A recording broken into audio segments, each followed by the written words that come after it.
नमस्कार। आज हम एक बहुत ही खास किताब पर बात करने वाले हैं, स्वामी राम सुखदास जी की साधना के अंग। हाँ, बिल्कुल। हमारे पास जो जानकारी है उससे ये साफ है कि ये किताब साधना को सिर्फ आप कह सकते हैं पूजा या ध्यान तक ही नहीं रखती, हाँ, बल्कि ये इसे जीने का, अपने आप को समझने का एक पूरा तरीका बताती है। और स्वामी जी की भाषा इतनी सरल है कि गहरी बातें भी आसानी से समझ में आ जाती हैं। कोई कंफ्यूजन नहीं होता। तो आज हम यही समझेंगे कि साधना की ये अलग अलग अंग क्या हैं और इनका हमारी आध्यात्मिक यात्रा में क्या रोल है, क्या महत्व है। चलिए शुरू करते हैं। इस विषय है, गहराई से उतरते हैं। और देखिए, ये विषय इसलिए भी जरूरी हो जाता है क्योंकि जैसा किताब में भी है, इंसान की जिंदगी का असली मकसद सिर्फ दुनिया की चीजें पाना या इच्छाएं पूरी करना नहीं है। असल लक्ष्य तो वो परम शक्ति परमात्मा को पाना है। साधना उसी लक्ष्य तक पहुंचने का एक, कह सकते, व्यवस्थित रास्ता है।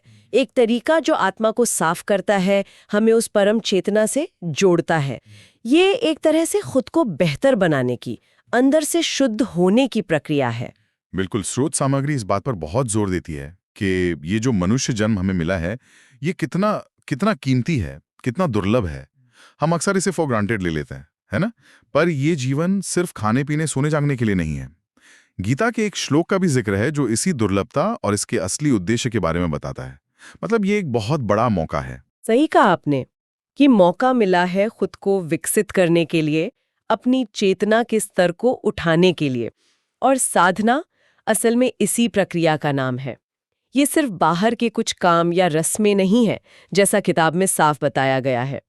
ये एक गहरी अंदरूनी सफाई की यात्रा है। जब हम साधना करते हैं तो धीरे धीरे अपने मन की जो परतें हैं उन्हें हटाते हैं, अपनी असली पहचान के, अपने सच के करीब आते हैं, और इसी प्रोसेस में परमात्मा से हमारा कनेक्शन गहरा होता जाता है। अच्छा, तो फिर सवाल उठता है कि साधना शुरू कैसे करें। स्वामी जी ने इसके कई जरूरी हिस्से, मतलब अंग बताए हैं। श्रोत में मुख्य रूप से 4 का जिक्र ज्यादा मिलता है। पहला है श्रवण। इसका मतलब सिर्फ सुनना नहीं है ना, मतलब ध्यान से सुनना, सत्संग, शास्त्रों की बातें, संतों के वचन। भागवत का वो श्लोक भी है ना, श्रवणम कीर्तनम विष्णुः स्मरणम पाद सेवनम, उसमें भी श्रवण को भक्ति का पहला कदम माना है। हाँ, श्रवण तो जैसी नींव है। इससे हमें सही ज्ञान मिलता है, सही दिशा पता चलती है। लेकिन सिर्फ सुनने से बात पूरी नहीं होती। यहीं पर दूसरा जरूरी अंग आता है, मनन। मनन? हाँ, मनन मतलब जो सुना है उस पर गंभीरता से सोचना, विचार करना, उसका विश्लेषण करना। सिर्फ जानकारी इकट्ठा कर लेना काफी नहीं है, उसे अपनी समझ का हिस्सा बनाना जरूरी है। स्वामी जी जैसे बताते हैं, उससे लगता है कि मनन वो प्रक्रिया है जिससे सुना हुआ ज्ञान हमारे अंदर जज्ब होता है, पचता है। इससे शक दूर होते हैं और निश्चय मजबूत होता है। अरे वाह, ये तो बहुत जरूरी बात है। मतलब सिर्फ सुनकर छोड़ना नहीं, उस पर सोचना, उसे अपनाना। और फिर इसके बाद आता है तीसरा अंग, नाम जप।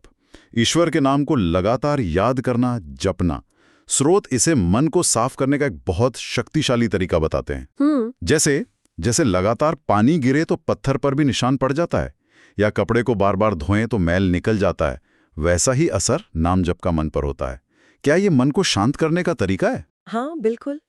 नाम जप मन को, जो बाहरी भटकाव है, उससे समेटकर एक जगह लाने में मदद करता है। हमारा मन तो स्वभाव से ही चंचल है, हजारों विचारों में भागता रहता है।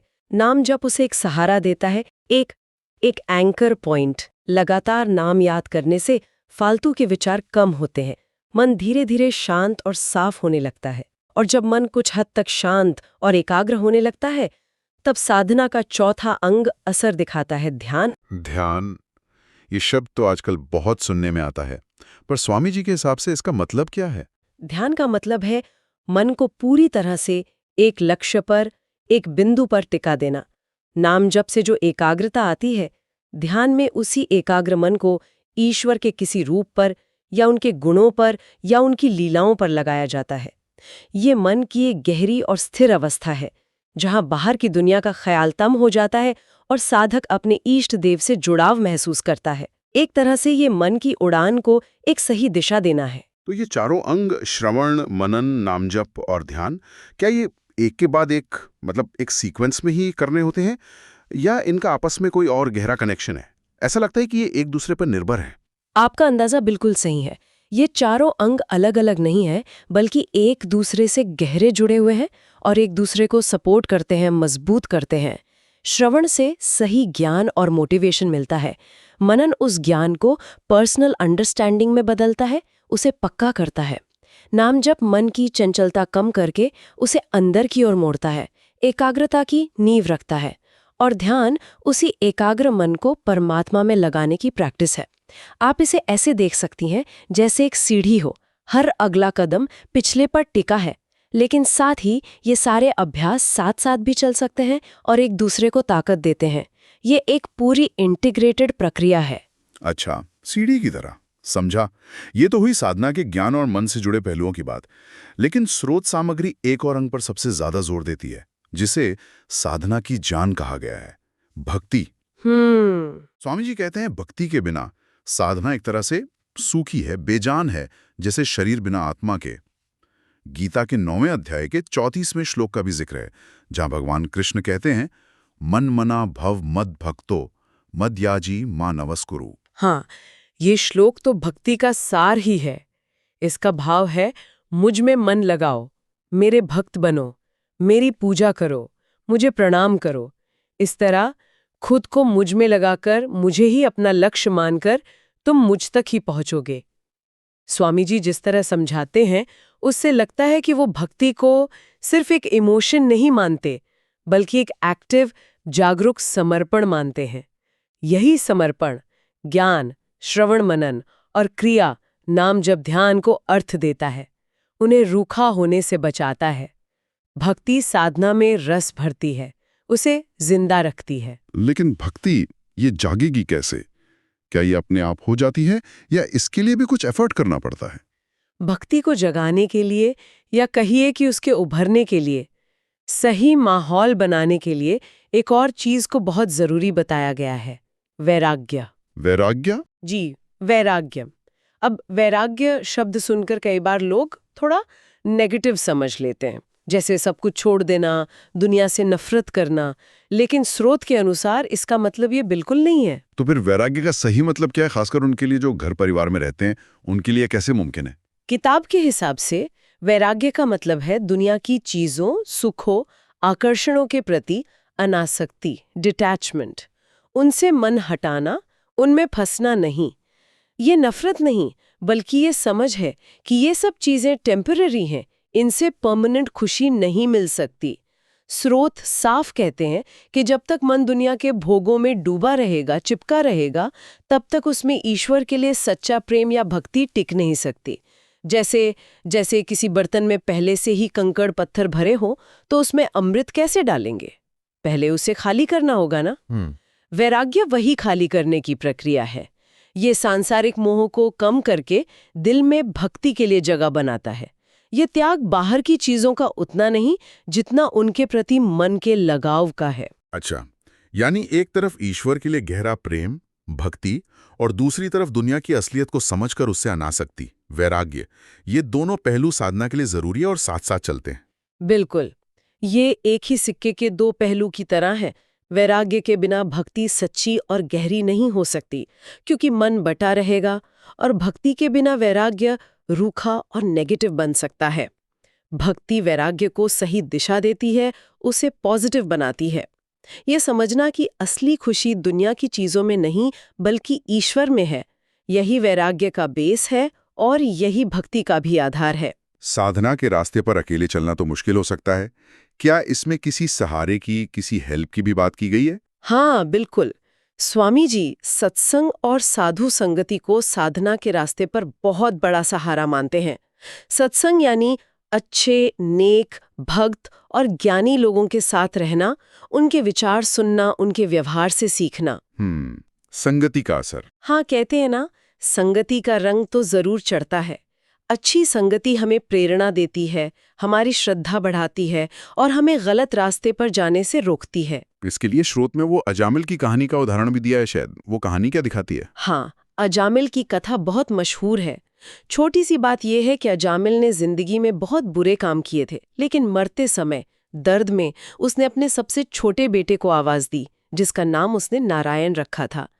अनजाने में ही सही, भगवान के पवित्र नाम नारायण के असर से यमदूत नहीं बल्कि विष्णुदूत उसे लेने आए और उसे मोक्ष मिल गया। स्रोत में ये कहानी शायद ये दिखाने के लिए है कि भगवान के नाम में कितनी शक्ति है, और शायद ये भी कि किसी न किसी तरह भले ही अनजाने में अच्छे लोगों द्वारा बताए गए नाम वगैरह का सहारा लेना कितना फायदेमंद हो सकता है। ये नाम की महिमा और सत्संग के इनडायरेक्ट असर को भी दिखाता है। इसी से जुड़ी एक संस्कृत की कहावत भी है जिसका भाव श्रोतों में मिलता है, सत्संगति कथे किम न करोति पुंसाम। अच्छा, इसका मतलब सत्संगति इंसानों के लिए क्या क्या नहीं कर सकती।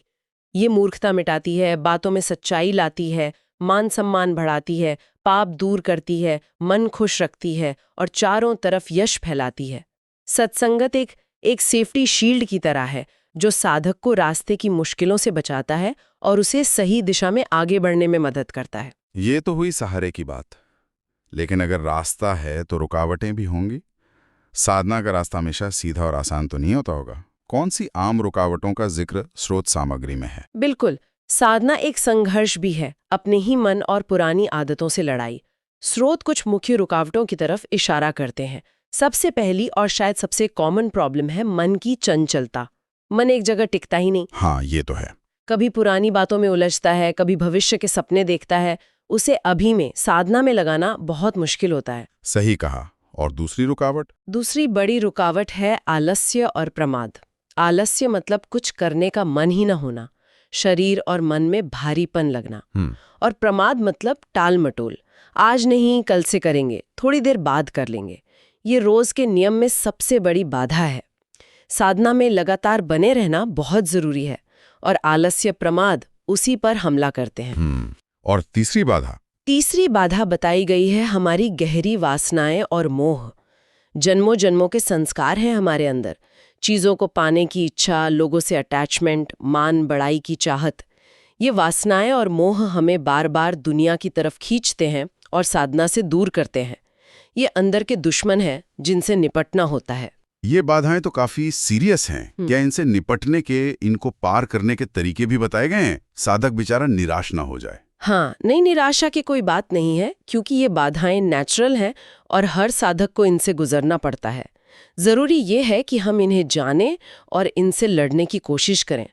स्रोत कुछ असरदार उपाय भी बताते हैं। पहला और सबसे असरदार तरीका है नियमित रूप से नाम जप करना। अच्छा। जैसा हमने पहले बात की, नाम जप मन को स्थिर करने, उसे पवित्र करने का अचूक साधन है। चंचल मन को काबू में करने के लिए ये बहुत मददगार है। और नाम जप के अलावा? दूसरा उपाय है ईश्वर से सच्ची प्रार्थना करना। अपनी कमजोरी, अपनी मजबूरी को मानकर भगवान से मदद मांगना, उनसे कृपा मांगना। जैसे वो प्रार्थना है ना, त्वमेव माता च पिता त्वमेव, उसका भाव यही है, हे प्रभु, आप ही मेरे सब कुछ है, आप ही सहारा है, मुझे हिम्मत दें, मुझे इन मुश्किलों से निकालें। ये विनम्रता और सरेंडर का भाव बहुत ताकत देता है। और क्या कोई और तरीका भी है इन बाधाओं को समझने या कम करने का? एक और जरूरी उपाय बताया गया है, आत्मचिंतन या आत्मनिरीक्षण करना। यानी रुककर अपने मन को देखना, अपने विचारों और भावनाओं को बिना जज किए देखना, उनका विश्लेषण करना। मन क्यों भटक रहा है, कौन सी इच्छाएं ज्यादा तंग कर रही हैं, आलस्य क्यों आ रहा है। इस तरह अपने अंदर झांकने से हमें अपनी कमजोरियों का पता चलता है और फिर हम उन्हें दूर करने के लिए सोच समझकर कोशिश कर सकते हैं। ये एक तरह से अपने मन के डॉक्टर खुद बनना है। तो इन सब तरीकों के बावजूद साधना में टिके रहना, रोज करते रहना, ये अपने आप में एक बड़ा चैलेंज है। क्या स्रोत इस पर भी कुछ कहते हैं कि इसे कैसे बनाए रखें? हाँ, लगातार बने रहने की चुनौती पर भी इशारा मिलता है। इसका हल बताया गया है धैर्य, रोज अभ्यास, चाहे थोड़ा ही क्यों ना हो, और ईश्वर पर अटूट विश्वास और समर्पण। साधना एक मैराथन है, 100 मीटर की रेस नहीं। इसमें उतार चढ़ाव आएंगे, कभी मन लगेगा, कभी नहीं लगेगा, लेकिन कोशिश छोड़नी नहीं है।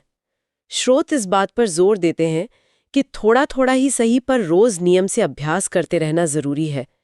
ईश्वर के प्रति ये भाव रखना कि मैं कोशिश कर रहा हूं, सफलता देना आपके हाथ में है। ये समर्पण का भाव हमें गिरने पर भी उठने की हिम्मत देता है।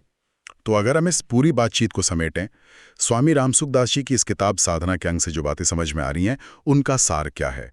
ऐसा लगता है कि साधना कोई एक अकेली चीज नहीं, बल्कि कई हिस्सों का एक मिला-जुला रूप है। बिल्कुल। सार यही है कि साधना एक पूरी जीवन शैली है, एक होलिस्टिक अप्रोच है। इसमें ज्ञान का पहलू है, श्रवण मनन, कर्म का पहलू है, नाम जप, ध्यान, सेवा, और भाव का पहलू है, भक्ति, वैराग्य, प्रार्थना, समर्पण। कोई भी एक अंग अपने आप में पूरा नहीं है, लेकिन सब मिलकर साधक को पूरी मंजिल की ओर ले जाते हैं। सत्संग और श्रवण से सही रास्ता पता चलता है, मनन से वो रास्ता अपना बनता है, नाम जप और ध्यान मन को कंट्रोल करते हैं, भक्ति और वैराग्य दिल को साफ करते हैं। और ये सब मुमकिन होता है लगातार कोशिश, धैर्य, ईश्वर पर विश्वास और उनकी कृपा से। ये एक इंटीग्रेटेड व्यू है। आपने पहले गीता के दूसरे अध्याय के 48वें श्लोक का जिक्र किया था, जिसमें कहा है, योगस्था कुरु कर्माणि संगम त्यक्त्वा धनंजय सिद्ध्य सिद्ध्यो समो भूत्वा समत्वम योग उच्यते। मतलब, हे धनंजय, आसक्ति छोड़कर, सफलता असफलता में एक जैसा भाव रखकर, योग में स्थित होकर कर्म कर, यही संभाव योग कहलाता है। शायद ये संभाव साधना के इन सभी अंगों के अभ्यास से ही धीरे धीरे आता है। निश्चित रूप से ये समत्व, यानी जीवन के उतार चढ़ाव में शांत रहना, मन की शांति बनाए रखना, यह साधना का एक बहुत महत्वपूर्ण नतीजा है। निष्कर्ष यही है कि साधना का हर अंग अपनी जगह जरूरी है। ये सब मिलकर साधक को धीरे धीरे स्थूल से सूक्ष्म की तरफ ले जाते हैं, बाहर की दुनिया से अंदर के अनुभव की ओर ले जाते हैं, और अंत में आत्मा के अनुभव से परमात्मा की ओर। ये एक क्रमिक विकास की यात्रा है, ना कि कुछ अलग अलग बिखरी हुई क्रियाएं। ये बातचीत वाकई बहुत बहुत गहरी और काम की रही। अच्छा, जाते जाते एक विचार मन में आ रहा है। स्रोत ये बताते हैं कि साधना के अलग अलग अंग हैं जो परमात्मा तक ले जाने वाले रास्ते हैं, या कह सकते हैं एक ही रास्ते के अलग अलग पड़ाव हैं। तो यहाँ एक सोचने वाली बात ये उभरती है कि क्या हर इंसान के लिए साधना शुरू करने का पॉइंट अलग हो सकता है? जैसे अगर किसी का नेचर इंटेलेक्चुअल है, तो क्या उसके लिए श्रवण और मनन से शुरू करना ज्यादा नेचुरल होगा? और जिसका स्वभाव इमोशनल है, क्या वो भक्ति या नाम जप से ज्यादा आसानी से कनेक्ट कर पाएगा? ये दिलचस्प सवाल है। और इससे भी आगे बढ़कर ये सोचना भी इंटरेस्टिंग होगा कि कैसे एक अंग का पूरी निष्ठा से अभ्यास जाने अनजाने दूसरे अंगों को भी मजबूत करता जाता है। क्या सत्संग सुनते सुनते मन में वैराग्य और भक्ति अपने आप नहीं जागने लगते? या क्या नाम जपते जपते ध्यान की अवस्था अपने आप ही नहीं आने लगती?